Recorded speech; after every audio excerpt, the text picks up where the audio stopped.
What's up, my sports to the bone family? What's up? What's up? What's up? Welcome back to the channel. Welcome back to another video. Hope you guys are doing okay. Yes, man. Welcome. So a couple of things to talk about in this video. We see where Guyana and Trinidad and Tobago, they are set to take part in an under 13 cricket tournament. And I must say I'm happy to see this, my peeps. Oftentimes we talk about West Indies cricket not at the international level, players not performing well, but this is definitely a part of a problem. So we're going to take a look at that. Plus we see where Sir Viv Richards, he was doing an interview a couple of days ago, and he was basically saying that the current West Indies players, they are not living up to the legacy of West Indies cricket. And we know all about Sir Viv Richards and what he and his teammates back then would have accomplished. So we're going to explore these two stories as per usual. Make sure you give us a listening ear until the end of the video. If you have not yet subscribed, please go right ahead and subscribe to the channel, all right? So let's get down into it, my peeps. So the headline says, for the first story, Guyana and Trinidad and Tobago set to compete in developmental under 13 cricket tournament. And this developmental tournament will run from the 10th to the 17th of December. So from the 10th of December to the 17th. So it says Guyana and Trinidad and Tobago are set to participate in a bilateral regional under 13 cricket tournament set to run, as I indicated just now, from the 10th to the 17th. And this was actually announced by the Guyana Cricket Board, GCB. I think it was announced yesterday. As I said, my peeps, I am happy to see this, happy to hear this, because when we see what's going on with West Indies cricket, there's a whole lot of things that is needed to fix this cricket.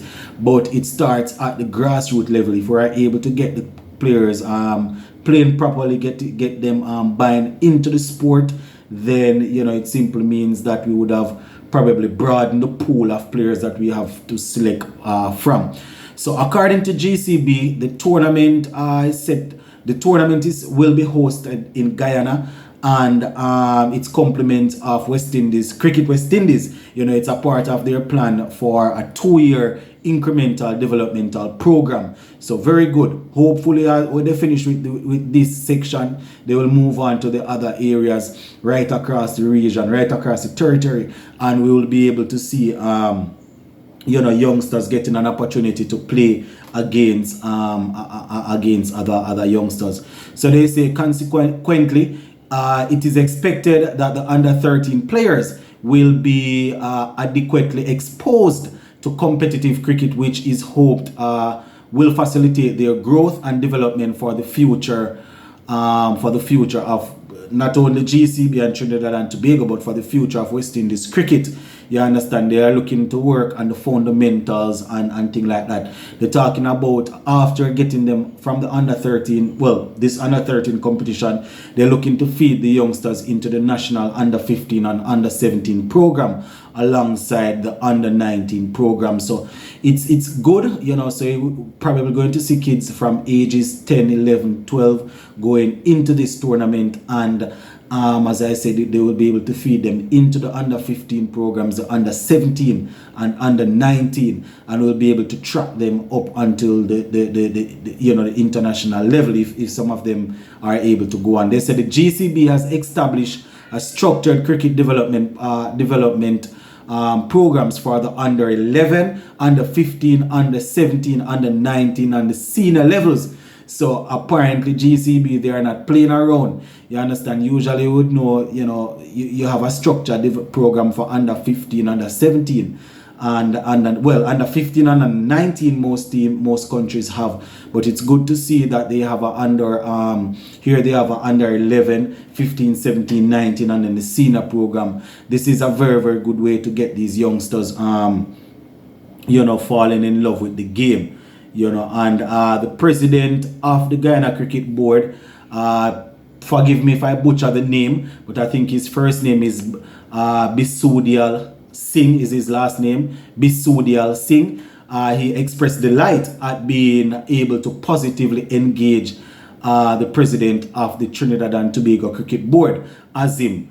That's the president, you know, so, for the Trinidad Cricket Board. So good to see these two boards working together. We know what the rivalry is like in terms of when these two teams are playing in the same competition. So it's good to see the youngsters going in. So the president of the GCB board, he was saying that both territorial boards are keen on exposing our future professional cricketers at an early age to the highest competitive standards possible. We recognize the need for children to develop their act where bowling, batting, and fielding is concerned in a fun-related manner. And that is very important, very key. You know, when you are dealing with kids and trying to get them to buy into a sport, to fall in love with a sport, you want to make sure that you are doing it in a fun way. So, you know, you can't be too rigid. You want to make sure that the techniques are being taught properly, the skills, but you can't be too rigid. So again, I am hoping, you know, they're actually having the right approach here. So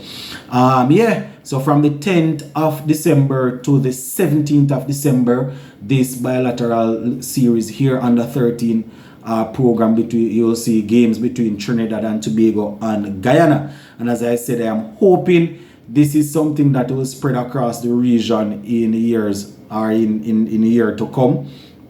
You know, it's the only way to keep the thing moving. So that is it where that aspect of the video is concerned, my viewers and subscribers. Gonna close off by taking a look at an interview that Sir Viv Richards did a couple days ago. The headline says, Windies fans deserve much more. West Indies legend Sir Viv Richards concerned current players not living up to the legacy. And as we know, it's a very, very good legacy. We won those two World Cup, first World Cups. I think it was in 75 and then 79. 1975 and 1979, if I'm not mistaken, when Clive Lloyd was leading the team. You understand, those guys would have gone on to win those tournaments, and then, you know, they would have performed extremely well. I think they were like, we probably didn't lose a test series for 30 years. If I'm not mistaken, could be wrong, but I think that was how long the stretch was, around about 30 years, just off the top of my head here. And, you know, we were feared right across the world. Now people are more trying to avoid our players than anything else. So let us see what Sir Viv Richards is saying. This is what he had to say, and I quote, "There is a legacy where this whole thing is concerned, and maybe that's why some of these players are currently on show." He went on to say, "So there are a lot of things to represent, and I just think that's lacking.